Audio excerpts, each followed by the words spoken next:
오늘 이 말씀을 가지고 예수님의 구원 사역에 동참한 사람들, 그런 주제로 말씀을 전하겠습니다. 자, 오늘 본문은 예수님이 어린 나귀를 타시고 예루살렘에 입성하시는 그런 이야기입니다. 이 이야기는 예수님의 구원 사역을 설명하는 데 있어서 절대적으로 중요한 사건이기 때문에 내복음서에 다 기록되어 있습니다. 제가 이제 우리 교회 와서 내복음서를 다 강해를 했어요. 그러다 보니까 아무리 설교를 못 들었어도 4번은 들었어요. 이 본문을 가지고, 그죠? 또 이제 이 말씀을 주로 언제, 매년 한 번씩 전하는 말씀이 언제예요? 때가 종려주일 때, 이게 종려주일 말씀이잖아요. 이 말씀도 증거하고, 그래서 교회를 오래 다니신 분들은 아마 이 말씀을 상당히 많이 설교로 들었을 겁니다. 자, 그런데 오늘 이 말씀은 이제 이 마태, 마가, 누가, 요한 내복음서에 다 기록하고 있습니다. 그 내용도 거의 비슷하게 다 기록을 하고 있으니까 예수님이 누구시며 또 그분이 어떻게 구원을 이루시는가 하는 것을 설명하는 데 있어서 굉장히 중요한 말씀이라고 우리가 이렇게 생각할 수가 있겠죠. 자, 그래서 오늘은 이 말씀을 통해서 그 예수님 이제 나귀를 타시고 성경에 예언된 대로 나귀를 타시고 이 예루살렘 성을 입상하시는, 이제 들어가시는 그런 내용인데, 여기에 이제 쓰임 받고 또 헌신한 분들이 있습니다. 그래서 그분들을 오늘 아침에 좀 잠깐 생각해 보면서 우리도 그런 삶을 살아야 되겠다, 이런 오늘 그 하나님의 음성을 듣는 시간이 되기를 주의 이름으로 축복합니다. 자, 예수님께서 갈릴리 사역을 이제 다 마치시고 유대인의 최대 명절인 유교절, 유월절과 무교절을 지키기 위해서 예루살렘을 향하여 이제 가고 계셨죠. 그래서 어제는 예루살렘을 지나서 여리고라고 하는 마을에 들렸을 때 있었던 이야기를 우리가 공부를 했고, 오늘은 이제 여리고를 다 지나가지고 예루살렘에 거의 다 왔을 때입니다. 거의 다 와가지고 한 1마일 정도 떨어진 마을인데 벳바게라고 하는 마을이에요. 벳바게. 예루살렘에서 1마일 떨어졌으니까 1마일이 한 1.6km 정도 됩니다. 그러니까 한 1.6km니까 한 오리도 안 되는 그런, 이제 진짜 가까이 왔을 때죠. 여기에 왔을 때 이 예수님께서 제자들에게 한 가지 부탁을 하셔요. 부탁을 하시는데 2절 3절 어떤 부탁을 하셨는지 한번 읽어보겠습니다. 시작.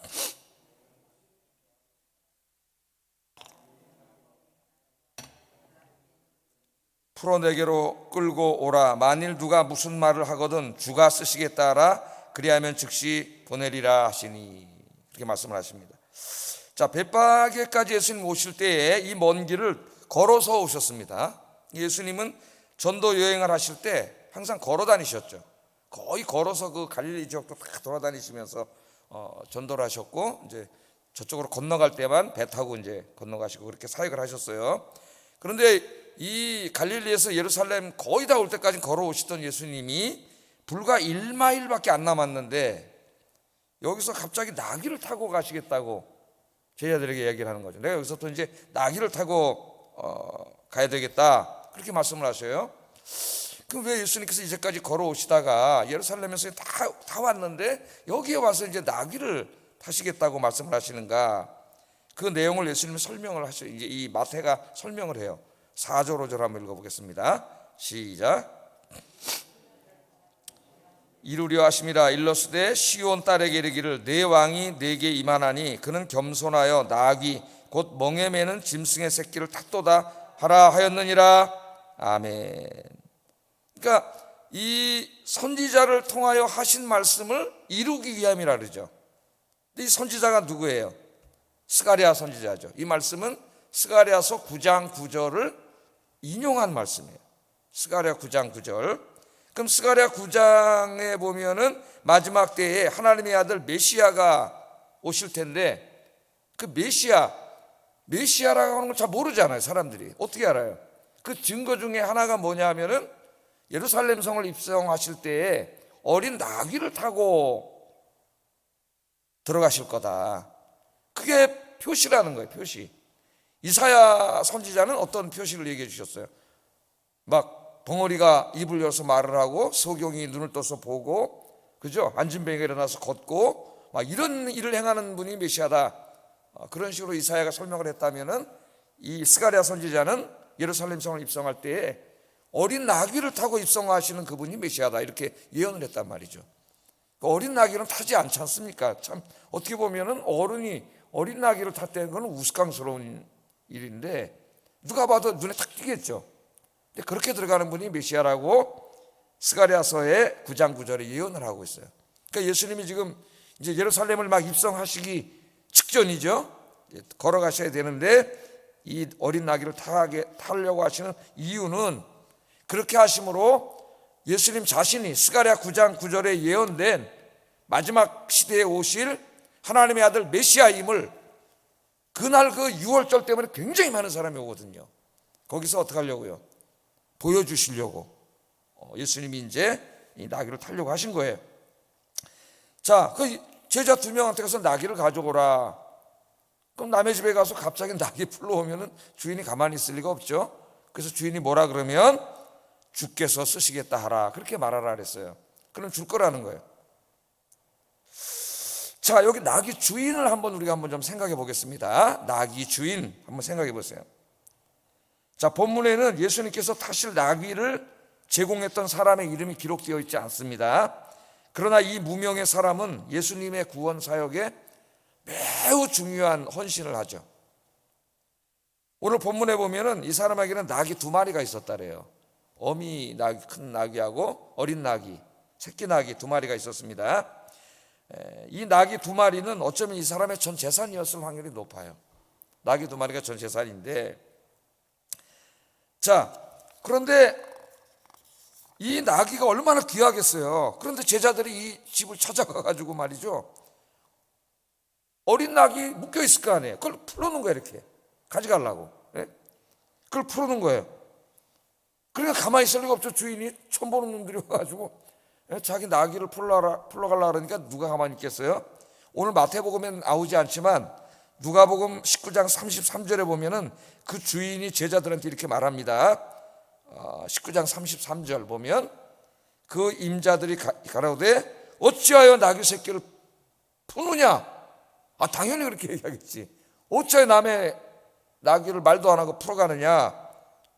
그렇게 이제 아마 큰 소리로 얘기했을 거예요. 그랬더니 제자들이 예수님이 하신 말씀 그대로 주님께서 쓰시겠답니다. 그렇게 얘기를 했죠. 주님께서 쓰시겠답니다. 근데 웬일인지 주인이 이 말을 듣자마자 아무 말을 안 하는 거예요. 가져가세요 그러는 거예요.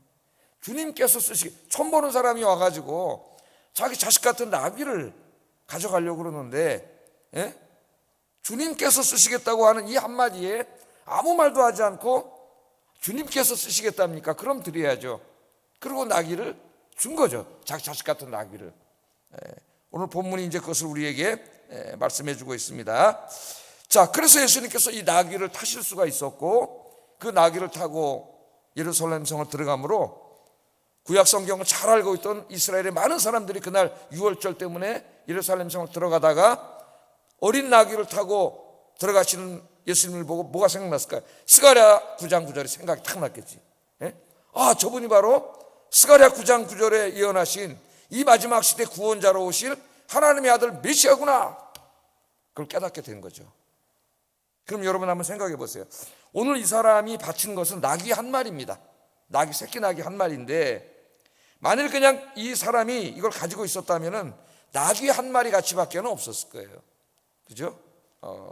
그러나 예수님께 들어줬을 때 이 나귀는 수많은 영혼들을 구원하는 무한한 가치를 갖게 됐습니다. 자기가 한 마리 그냥 가지고 평생 살았으면 나귀 한 마리야 그냥.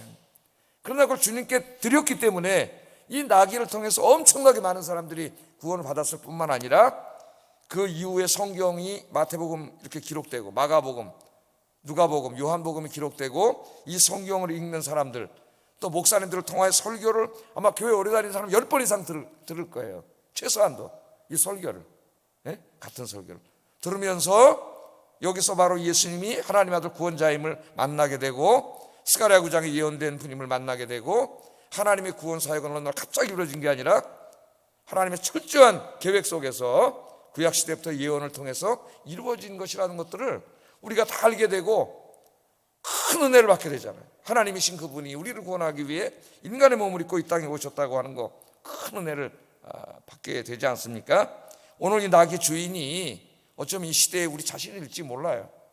하나님 우리들에게 이것저것 많은 것을 주셨습니다. 근데 어느 날 말씀을 듣는 중에 하나님이 내 마음속에 강하게 말씀하실 수 있죠. 예? 네가 가진 것을 드려라. 주께서 쓰시겠다 한다. 주님께서 쓰시겠다고 한다. 이런 여러분 많이 경험해 보셨을 거예요. 어떤 말씀을 듣다가 어느 날 갑자기 하나님께서 내 마음속에 강하게 말씀하실 때가 있습니다. 네가 해라. 네가 기도해라. 네가 전도해라. 네가 헌금해라. 네가 저것을 해라. 하나님 강하게 말씀하실 때가 있습니다. 주님께서 쓰시겠다고 하실 때에 아낌없이 그게 뭐든지, 그게 꼭 뭐 물질만이 아니라 우리 건강과 내 시간과 내 재능과 나의 모든 것들 드릴 수 있는 저와 여러분 되기를 주의 이름으로 축복합니다. 첫째는 이 사람의 헌신이에요. 나귀 새끼를 드린. 두 번째는 이제 이 제자들이 나귀를 가지고 왔어요. 어린 나귀, 안장도 없고 사람이 한 번도 타보지 않은 나귀입니다. 어떻게 나귀 자신도 이제 어떻게 되는지도 모르는 나귀예요. 안장도 없잖아요. 그러니까 제자들이 와서 예수님 타셔야 되니까 자기 겉옷을 벗어서 이제 안장을 만들어 드렸어요. 이렇게. 여러분, 이스라엘 사람들, 특별히 가난한 사람들에게 겉옷은 이 큰 재산이에요. 이거 하나 없으면 이거 바깥에 나가지도 못하는 옷입니다. 굉장히 중요한 옷이에요, 이 겉옷이. 그런데 겉옷을 벗어서 이렇게 이제 위에다가 안장을 만들어 드렸고, 예수님이 그 나귀를 타시고 걸어가 이제 한 1마일 정도 걸어가시는데 그 광경을 보고 옆에 있는 사람들이 이 주님, 예수님이 하나님의 아들 구원자임을 알게 되고 호산나 찬송을 부르면서 다 저기 겉옷을 벗는 거예요. 겉옷을 벗어서 예수님이 타신 나귀가 걸어가는 길에다가 쫙 깔아드린, 또 어떤 사람들은 나뭇가지를 막 꺾어서 쫙 깔아드리는 거. 어떻게 보면 이제 그 예수님 들어가시는 게 카펫을 깔아드리는 거예요. 거기 돌도 있고 막 울퉁불퉁하기도 하고 막 그러니까, 예? 그 카펫을 깔아드리는 거죠. 8절 구절 한번 읽어보겠습니다. 8절 구절 시작. 다른 이들은 나뭇가지를 베어 길에 펴고 앞에서 가고 뒤에서 따르는 무리가 소리 높여 이르되 호산나 다윗의 자손이여 찬송하리로다. 주의 이름으로 오시는 이여 가장 높은 곳에서 호산나 하더라. 아멘. 자, 자기의 귀한 옷을 벗어서 땅에다 깔면은 그 밟고 지나가잖아요, 예수님. 응? 그러니까 그 마음이 뭐예요? 여기 지금 하나님이신 그분이 자기들을 구원하기 위해서 인간의 몸을 입고 이 땅에 오셨잖아요. 그분이 걸어가시는데 만왕의 왕이신 그분이 걸어가시잖아요. 임금 왕이 지나가도 사람들이 온갖 것을 다 가져와서 임금 왕에게 예우를 하고 바치는데, 진짜 왕이신 하나님이신 그분이 어린 나귀를 타고 초라한 몸으로 들어가는, 너무나 안타까운 거죠. 이 예수님이 들어가시는데 이걸 그냥 저 험한 길을 가게 할 수가 없어서 그 사람들이 자기의 가장 귀한 겁니다. 이 사람들에게는 겉옷. 이 겉옷을 다 벗은 거예요. 그래서 깔아드린 거예요. 그리고 호산나 찬송을 부른 거예요. 호산나는 이분이 구원자이십니다 하는, 원래 구약의 시편에서는 우리를 구원하소서 하는 기도였어요, 그게 호산나가. 근데 이제 예수님이 오셨잖아요, 구원하러. 그러니까 이때는 찬송이 되는 거예요. 원래는 기도예요, 호산나는. 우리를 구원하소서 하는. 그런데 예수님이 구원하러 오셨기 때문에 신약에서는 찬송이 돼서 우리가 호산나 호산나, 우리는 찬송으로 불러요. 이미 구원자가 오셔서 우리 구원을 이루어 주셨잖아요. 2000년 전에 찬송을 부르는 그 마음을 우리가 한번 생각해 보자는 거죠. 그 마음을. 뭔가 이 하나님의 아들이신 예수님께 드려야 되는데 뭐 준비된 것도 없고, 보니까 그분이 어린 아기를 타고 저 우스꽝스러운 모습으로 저 험한 저 막 울퉁불퉁한 데 들어가는데 이걸 어떻게 그냥 가만히 있을 수가 없으니까, 그 주님을 사랑하고 그 헌신하고 그 아끼는 그 마음이죠. 사랑의 마음. 그게 바로 우리 예배자의 마음이 돼야 돼요. 예배자의 마음이. 오늘 새벽에 나와 예배하시는 여러분, 또 집에서 말씀을 듣는 여러분, 우리의 마음이 주님을 향하여, 내 정말 아무것도 없을지라도 이 주님을 위해 내가 뭔가 내 가진 최고의 것을 드려서 찬양하고 경배하고 예배해야 되겠다는 이 주님을 사랑하는 마음이, 이 마음으로 예배하는 저와 여러분 되기를 주의 이름으로 축복합니다. 마지막으로 이제 한 사람들을 더 생각해 볼 수가 있는데, 이 사람들은 예수님이 지나가실 때 호산나 외치면서 이분이 만왕의 왕, 바로 하나님의 아들 구원자이십니다, 우리가 그렇게 기다리던 메시아이십니다, 라고 외친 사람들이 있었어요. 외친 사람들이. 이렇게 막 큰 소리로 외치고 찬송하니까 바리새인들이 듣다가 막 귀를 막아 듣기가 싫었어요. 그래가지고 예수님에게 이렇게 누가복음 19장 39절 40절 이렇게 요구를 합니다. 읽어보겠습니다. 시작.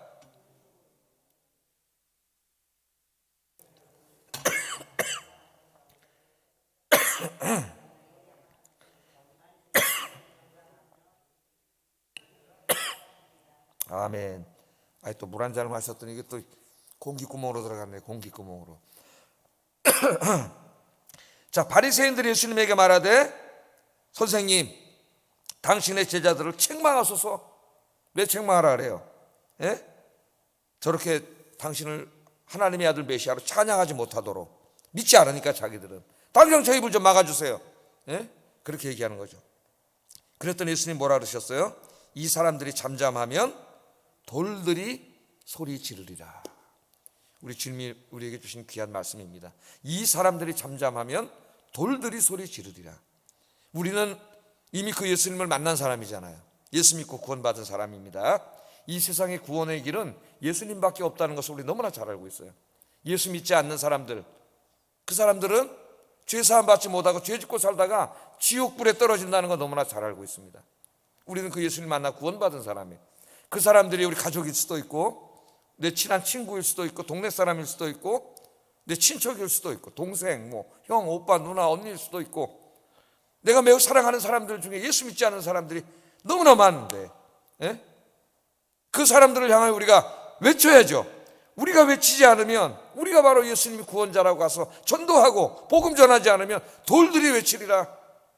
그렇게 말씀하는 거죠.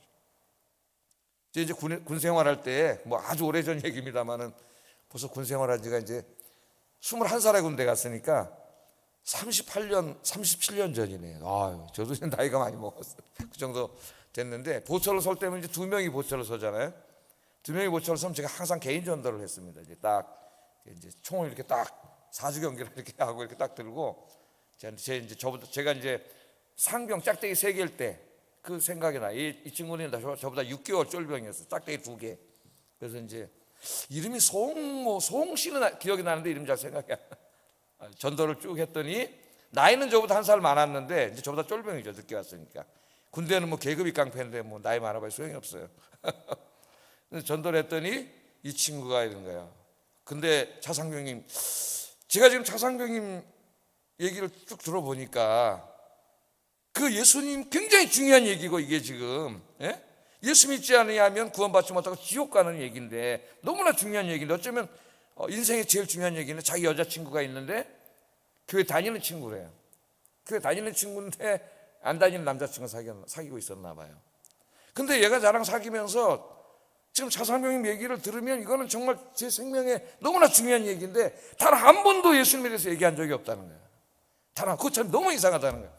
이렇게 중요한 얘기를 해서 쫄병인 저에게 이렇게 귀한 시간에 예수 믿으라고 교회 같이 가자고 말씀을 하시는데 어떻게 그 친구는 저에게 한 번도 얘기를 하지 않았을까요? 너무나 중요한 얘기인데 제 인생에 천당 가냐 지옥 가냐는 얘기인데 어떻게 한 번도 얘기하지 않았을까요? 그렇게 얘기를 하더라고요. 어쩌면 여러분 나중에 하나님 앞에 갔을 때 내 가까이 있는 사람들이 우리에게 그렇게 원망할 수 있습니다. 어떻게 당신은 나에게 이 중요한 얘기를 나랑 그렇게 자주 만나면서도 한 번도 예수 믿으라고 말하지 않았습니까? 그렇게 원망할 거예요.